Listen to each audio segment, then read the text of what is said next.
All right, let's try this again. Hi there, Christian counselors. This lecture is going to be the introduction to four more that will follow, maybe five, each one dealing with a specific type of bipolar, bipolarity, bipolarism. It's for the individual that asked me to do some on mental health, like schizophrenia and bipolar. We're going to do schizophrenia after we do the bipolar. The 6 types of schizophrenia, 8 if you include other types through demonization, which we will. Bipolar disorders they're called bipolar because they go from one end of the spectrum to the other end of the spectrum. So a person will go from a state of euphoria, not just being happy, okay?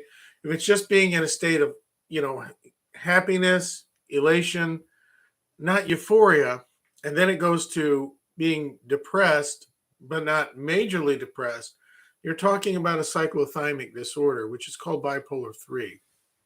There's 4 main categories, 5 in my book, but the DSM, Diagnostic Statistic Manual Mental Health, there's 4 listed with 4 subclassifications, and then otherwise not indicated is another category of a main type. And in that you can have a variation of schizophrenic, schizoid, delusional, anxiety disorders listed also. But to put it in a simple nutshell, you have bipolar 1, bipolar 2, bipolar 3, which is cyclothymic. Thymic disorders are those that are believed to originate from the thymus gland. And, or in other words, they're affecting your hormones and the way that your brain is processing things. I can't. And so we're going to get into this lecture into what specifies, or in other words, brings something under the heading of bipolar and bipolar related disorders. The first is the individual has to have 2 or more of the following symptoms. They have to be present for the majority of days. And so, in other words, it can't be something that just happens every now and then. I was watching Jordan Peterson do a discussion on sexual transitioning and the detransitioning and the massive effect that it's having in Canada. And what most people don't understand is when a child goes through puberty, it is very easy for them to have dysphoria. It is very easy for them to have what we'd call disorders within body imagery and personal imagery. And what he is seeing is super detrimental results from them transitioning sexually, children at the age of 9 who entered puberty early, all the way up into the early teens, not realizing that this is because of the restaging that's happening within the brain with the various hormones, the body changes, and the things that are being disengaged, and then the new areas that are being engaged. Well, the reason why I'm bringing this up is because if a child or if a person is going through puberty, you have to let them go through puberty. They're going to show symptoms of euphoria. They're going to show symptoms of elation, which is below euphoria, and it just means extreme mood swings of joy and things like that. And then they'll go to the other side of irrationality, depression, okay? Because that happens during the restaging process within the brain. It has to reformulate. It engages new areas, especially the motor control, the muscular, in other words, the physical anatomy aspects begin engaging in extreme growth. So what is it that the person has to have at least 2 concurrent, I mean at the same time, of the following list? The first is a feeling of being keyed up or tense. It means they're on edge. I've had people tell me that their skin is crawling, that they just can't relax. They can't shut down. Some are tense and they'll say, I don't know what's wrong. I just am not at peace and I can't be at peace or rest. Which brings us to the second one, feeling unusually restless. See, tense is where you feel like you're going to come out of your skin. Restless is where you just can't sit still. I have seen people that were bipolar when I started to work with them. they would just not be able to stop doing things. I mean, they would go into a phase, and I went and visited a man and wife, and I was helping the woman through bipolarism, and she's cured now, and she would go through. She couldn't sit down. She would clean that house nonstop, but she didn't just do it for a few hours. She did it all night. Okay, now that's bipolar 1. So specifics or specifiers for bipolar and related disorders, and we're going to get into that. You have to be having 2 of these concord at the same time. Feeling keyed up or tense, and feeling unusually restless. The third one is difficulty concentrating because of worry. Now, the main word there is worry. Okay? And the person may not even know what they're worried about. They just feel extremely worried. Do you notice the similarity between these 3? The fourth is fear that something awful may happen. I've had them tell me that, I just think something awful is going to happen. And what happens is if that persists, a person will create something awful to happen. We will create our own reality if left to ourselves. So feeling of something awful may happen. That's why you'll sometimes see bipolar with a dark cloud over the person's head, lightning. Number 5 is the feeling that the individual might lose control of themselves. In other words, like they're going to lose control. I've had a person saying it feels like my body's being taken over. Okay? So if the person has what we call mild specifiers, in other words, qualifying characteristics, they'll have 2 of those symptoms. If they have moderate, they'll have 3 of those symptoms. Okay? And they usually hang together because they're all similar. If it's moderate to severe, they'll have 4 or 5 symptoms.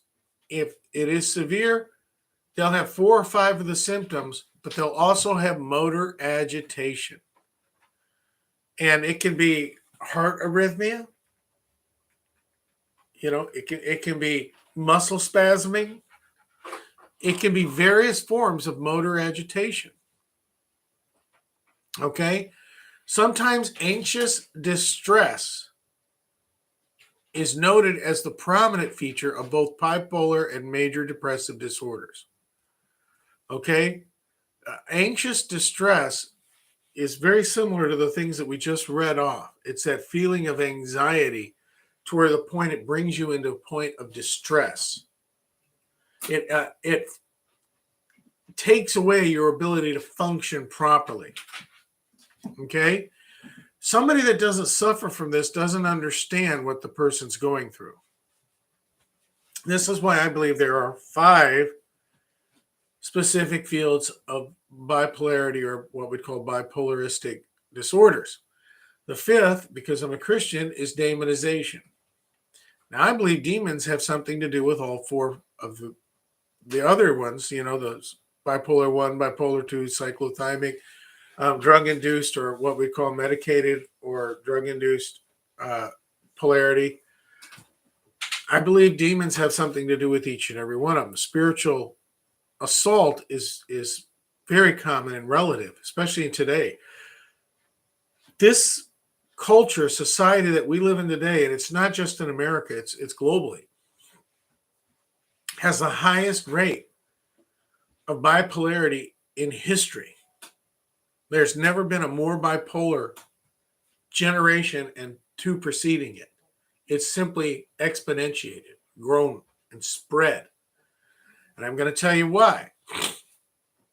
Okay?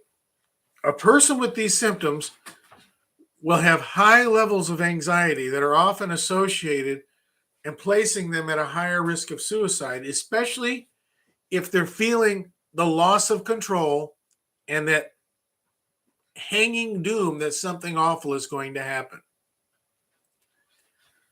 So they'll have moments where they feel suicidal. And this is not the euphoric or the happy side. This is when they get into the dark side. Because when you have severe, it used to be called manic depressive disorder. when you have severe depression, it can drive you to the end. I mean, even look in the book of Jonah. Jonah was really depressed, and he said, "Just kill me, Lord. I don't want to go witness to them." He witnesses to them. God brings him there via a big fish that vomits him on the land. And then they repent. He hated them. Why did he hate them so much? Because his parents had been murdered by them, and they would have the skins of their enemies, and they had skins of Jews drying on the walls outside. They would tack them out there, and they used human skin for a lot of their stuff. They were very necromantics. So he didn't want them to get saved. Well, they repented. And so you know what? He was bitter. And the Lord says, hey, look at all those cattle. You love them. Shouldn't I care about these people too, Jonah? See, we have to be forgiving as Christians, all right? So when they have high levels of anxiety, they will be at higher risk for suicide, okay? The longer that the illness is in them, the greater the likelihood that a type of treatment will be non-responsive. In other words, if you let it go for decades, it's really hard to break the cycle. That's basically the plain language is what it is. So it'll have mixed features. Not every snowflake is the same. They're all unique, and each person's different. Everybody's had a different life. Everybody has different stressors, internal stressors, external stressors, acute stressors. But we're going to get into this in just a moment. So it is the specific specifiers will tell you whether you're dealing with bipolar 1, bipolar 2, cyclothymic. For instance, with cyclothymic, you're going to want to get your thyroid tested. You're going to want to get your hormones tested. It's because of imbalances and the way that the body's regulated, okay? So for manic or hypomanic episodes, there will be mixed features, okay? The prominent feature of dysphoria. Dysphoria is a fancy term for meaning I'm sad, you know, a lack of joy. Everything sucks. There's nothing good in my life, they'll say. There'll be characteristic phrases that, you know, I hate myself. I hate the world. Okay, so there'll be prominent episodes of dysphoria that will last, and it has to be a majority of the time. Like for cyclothymic disorders, it has to be at least 10 months. Okay, it has to be at least 2 years that this exists in the person's life, or 1 if they're a child or an adolescent. But to qualify as a disorder of bipolarism or bipolarity, they have had to have it consistently for a 2-year period for bipolar 1 and 2, for cyclothymic at least 1 year, and at least 10 months of that year. You can't have more than 2 months where the episode doesn't happen. Okay? So the number one thing is there'll be a prominent dysphoria, depressed mood, being sad, I feel empty, they'll say. But it's not just them. There has to be outside observers, just like with schizophrenia.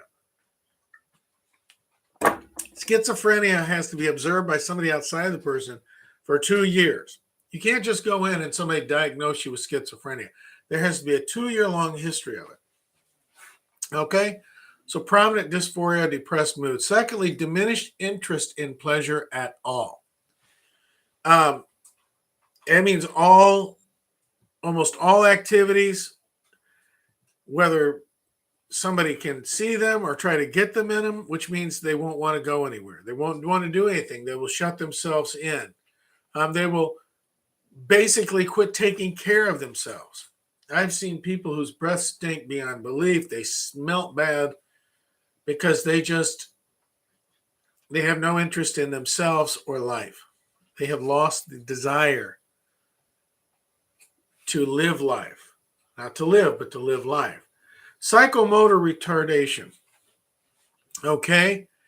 And it's not just their feelings, but it's literally, you'll see them stumble when they walk. You will see them struggle to do basic skills that they once excelled at.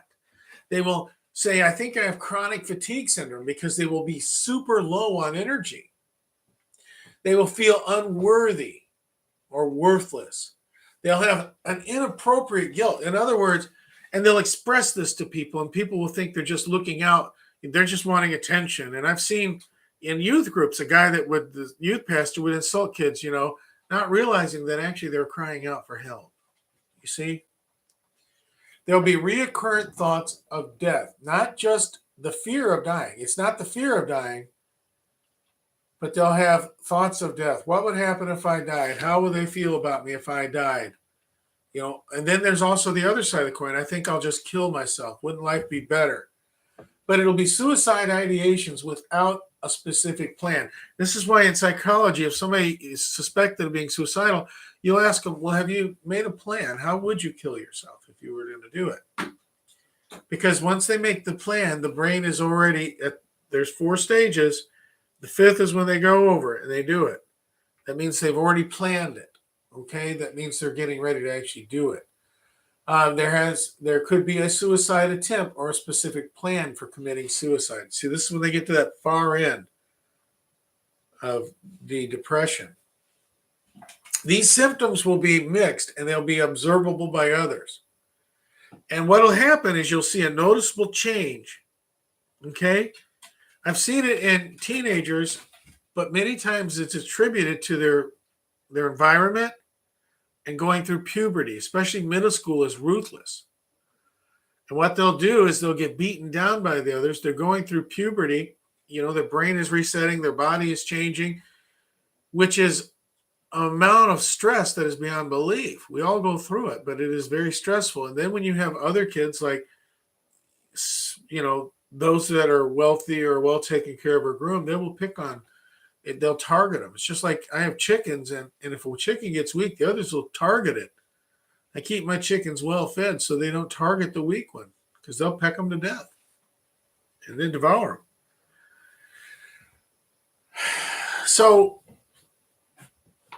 if somebody meets the episode criteria for both euphoria or mania is basically the serious joy or elation, or euphoria.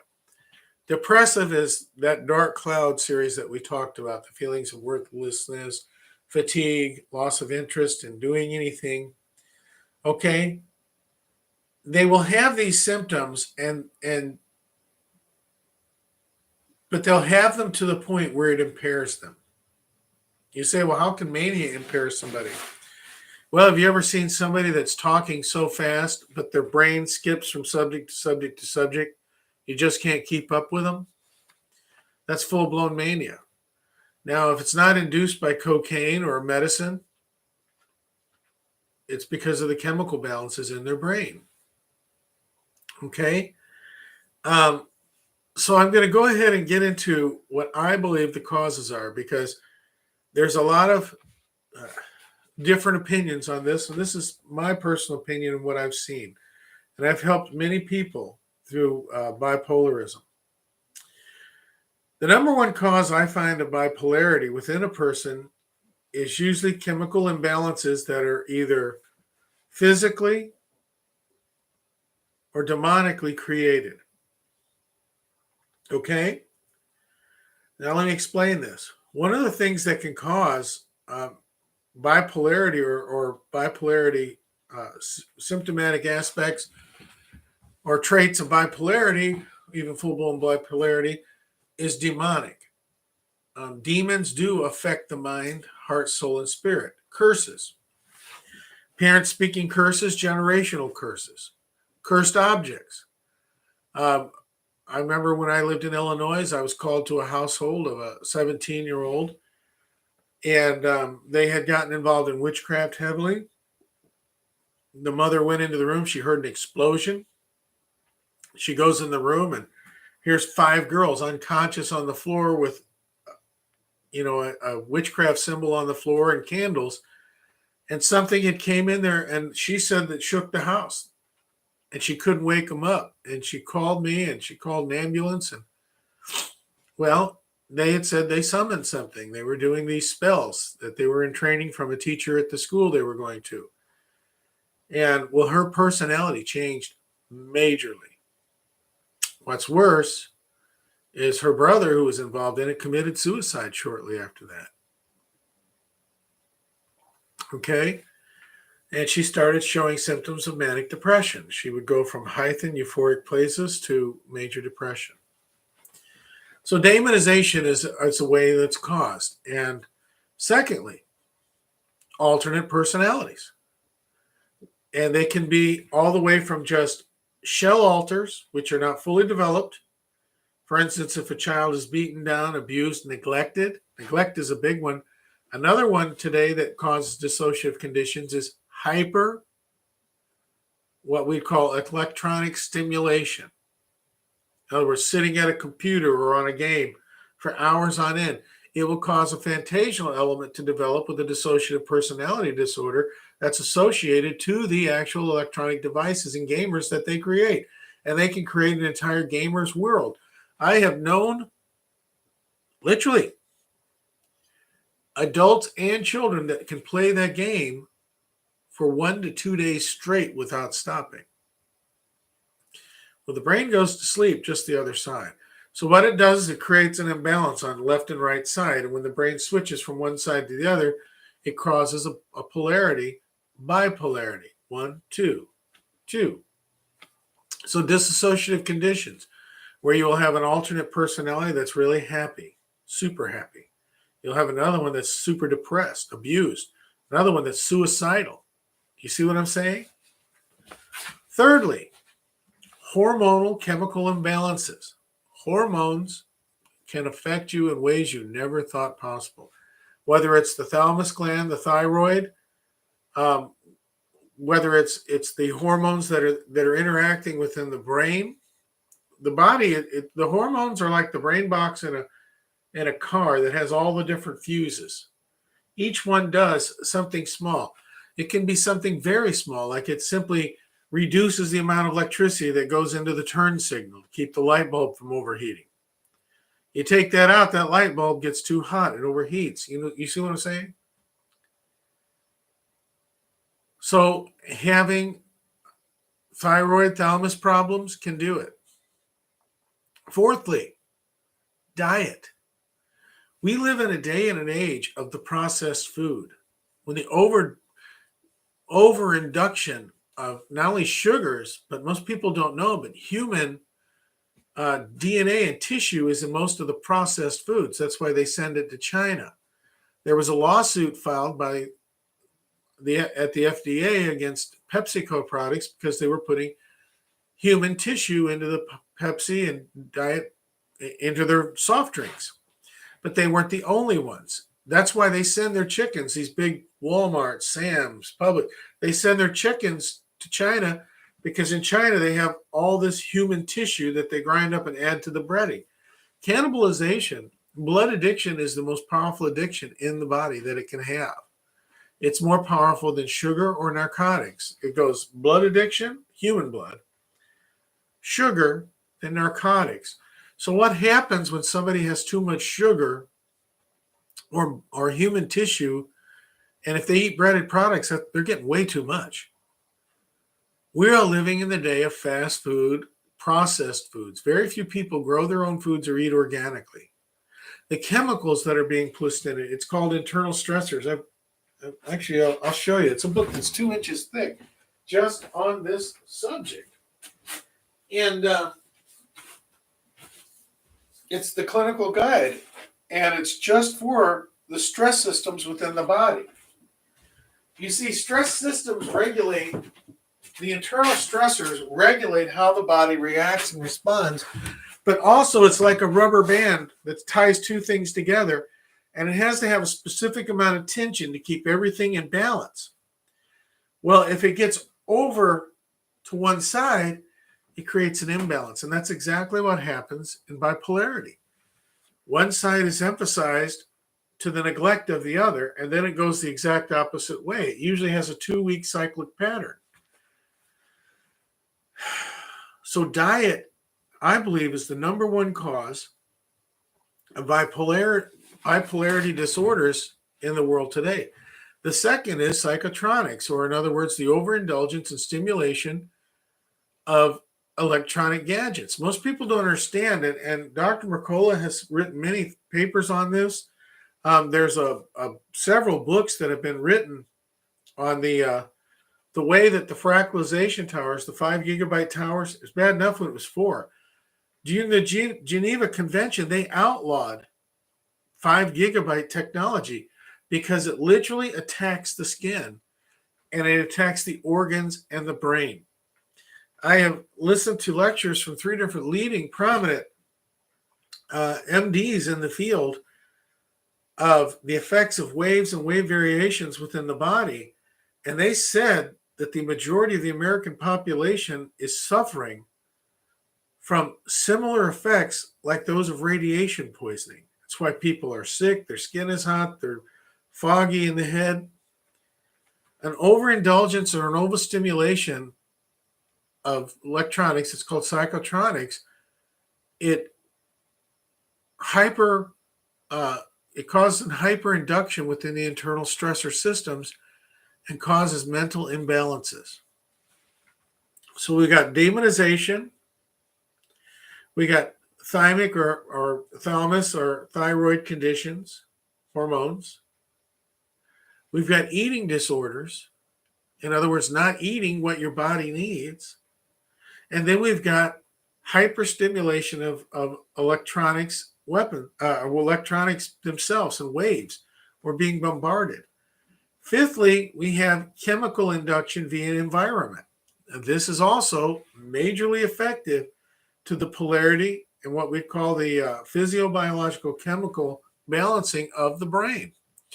They have been doing seed clouding. It's not hidden. You can research it. To where now there's 61,000 particles of aluminum were found at the 5 to 8,000 foot of Everest in the snow. It should be pure. There was 0 in 1970. They test this on a regular basis. The common ground, like this land right here where I'm at in Florida, has over 6,000 particulates of aluminum in it. It should have none. But what they're doing is dropping heavy metals. The heavy metals gets into the water, into the food you eat. And what it does is it reacts to waves and wave technology. What's happening is it's affecting everybody to some degree. So when you add these things up, this is why the global situation, not just in America, but globally, they say over 50% of the population suffers from some specific bipolarity disorder, whether it be anxiety disorders, symptomatic, asymptomatic, whether it be drug disorders, because one of the things you're going to find out when we start going through bipolar 1, bipolar 2, cyclothymic disorders, and then demonic bipolarity is one of the things you're going to find out is that these things all have this in common. They have root issues. And when over 50% of the global population is suffering from one of these different disorders, that tells you that there's something going on. So how do you reverse this? Well, first of all, if it's demonic, you give your life to the Lord Jesus Christ, and you get cleaned out if there's demons. If you've been practicing witchcraft, if you're in the Masonic Lodge, the Eastern Star, renounce your vows. Go to somebody that deals with deliverance. Because what happens is it creates demonic strongholds in the person. It can sometimes be cursings from parents where they say, you're stupid, you'll never amount to anything. And then you see this child with bipolar 1, bipolar 2, because they've been beaten down so much of their life that they will go from having times of good, euphoria, because you got to, when the rubber band's stretched so far, it's going to come over here. It's going to break loose and come over. But it can be many different things that are spiritual. D. Martin Lloyd-Jones wrote one of the first Christian books on spiritual depression. So did Charles Spurgeon, 150 years ago. If it's a thyroid condition or a thalamus disorder, go and like my daughter Jennifer, because she had a tumor growing down, it totally destroyed her hormones. Keep her in prayer, Jennifer Esparza.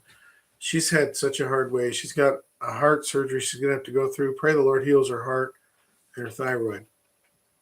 And, you can get put on, if you have hypothyroidism, which creates mania, which is a bipolar related disorder. When it's manic or mania and then it's attached to depression, it becomes bipolarity, but otherwise it's just a manic disorder. So you go and you get your blood tested to see if you have an imbalance, and then they can correct that through hormone therapy or by simply putting you on like Synthroid or L-thyroxine. If it is an eating disorder, care enough for yourself to start buying organic. Start eating vegetables, preparing them yourselves, natural things. Okay? Not just meat and potatoes or breaded products. Change your diet. Get natural herbs. You know, when I started eating raw food vegan, the stress out of I started sleeping all night. No problems. And I feel the stress out of my body has been decreased. Now I've got a 5 gigabyte tower just not even a mile from my house here, which is killing me from the waves. That's why I'm hot all the time. They're poisoning us with the aluminum and the other heavy metals, and they're using frequencies and they don't care. Eating disorder, and I call it a disorder, is because if you don't eat healthy, you're hurting yourself. For our psychotronics or electronic over hyperstimulation, put the phone down, take it out of your pocket. I know Dr. McCullough won't even allow them in his home. He has a green shield so that waves can't even get in. He won't allow you to bring a cell phone in. You have to put it in a Fahrenheit bag if you do, and turn off your Wi-Fi. Same thing with keys. He won't allow keys in his house. I remember I had to leave them outside. He's right, because even small waves will affect you and give them the ability to bounce into there if you broach the shield. So shut the electronics off. Okay, we live in a day and age where it's very hard, but you can take control of parts of your life. All right, this is Dr. Tom. This was just an introduction on the specifiers for bipolar and bipolar-related disorders. If you have any questions, please feel free to ask them next time. And our next one will be on bipolar. Well, actually, we're going to start at cyclothymic disorder, then do bipolar 2, then bipolar 1, and then we're going to do narcotic or medication bipolarity, and then we will get into other disorders. All right, Lord bless you, and I pray that this has helped you in some way.